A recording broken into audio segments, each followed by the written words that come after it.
Welcome back to Liberty Bytes on the Think Liberty Network. I'm your host, William Gadsden. You can follow me personally on Twitter at William_Gadsden, or check out my Facebook page at William Gadsden Political Commentator, which, now that I say it out loud, just sounds like a really lame superhero. Check out Think Liberty on Facebook, Twitter, or whatever your favorite social media outlet is. Give us a follow and a like for updates on new episodes and more. So today we're going to talk about something sinister, something deep and dark that has been growing underneath our very noses, unnoticed and unaddressed by almost everyone in the country. And yet it is something that has been with us since the birth of our nation and will continue to threaten our sovereignty unhindered until we become aware of it and we address it ourselves. I'm talking about federalism. The concept of federalism goes back to the Articles of Confederation, the nation's original governing document. The failings of the document as it was written were quickly realized, and early American politicians reconvened with the original intent of amending the document to patch many of the leaks that it had quickly sprung up in the infant nation. It was decided that it would be best to start anew rather than patching the holes. So the discussion on how to form the basis for what we now know as the Constitution was started. Pursuant to that goal, the Constitutional Convention was convened in Philadelphia in 1787. To boil it down, the convention was split into two camps, the Federalists and the Anti-Federalists. The Anti-Federalists, headed by Thomas Jefferson, were of the strong opinion that forming a strong centralized government would in essence trade King George for their own version of kings much closer to home. To borrow the quote from The Patriot, they would be trading one tyrant 3,000 miles away for 3,000 tyrants 1 mile away.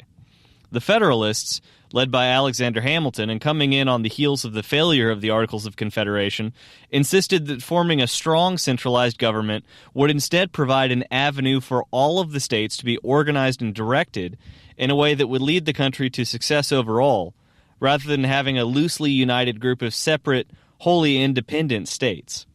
Eventually, the two sides came to a compromise. While the Federalists got their way in forming a centralized government, Jefferson insisted that the Constitutional Convention come together to form strict regulations on what the new federal government could and could not do. This, of course, is what gives us the Bill of Rights. The original intent behind it was to insulate the rights of the individual from a potentially all-too-powerful government. In essence, Article 1 of the Constitution outlines the responsibilities of the federal government with the understanding that these were their sole responsibilities, not to be expanded or contracted.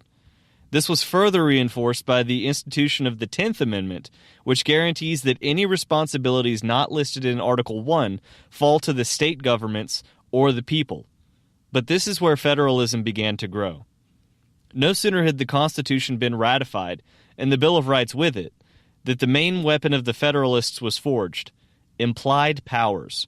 Now, the main thrust of implied powers is this: that broad but undefined powers are given to the federal government by the Constitution. The key words here, of course, are broad and undefined. Now, call me crazy, but I was under the understanding that the whole point of the Constitution was to very clearly define what the federal government could and could not do, also known as enumerated powers. But it was simply not to be. Since then, numerous politicians, Supreme Court judges, and presidents especially have used implied powers to rapidly and massively expand the powers of the federal government. If implied powers is the federal government's sword, then the National Supremacy Clause in Article 6 of the Constitution is its shield.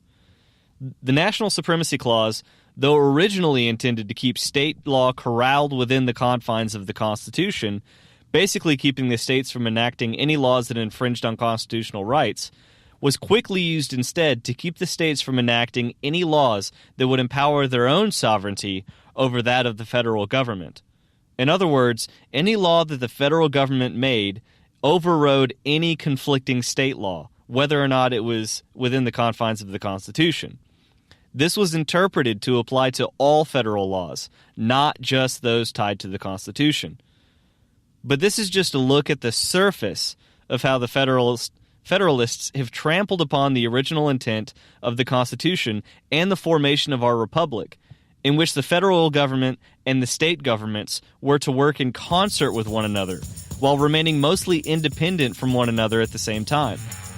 In the next episode, I'm going to go over some of the more modern ways that the federal government keeps its boot on those of the state, and of course, on you as an individual. Thanks for listening, and I hope you'll join us next week to continue to become more liberty-centered with us. I'm William Gadsden with Think Liberty.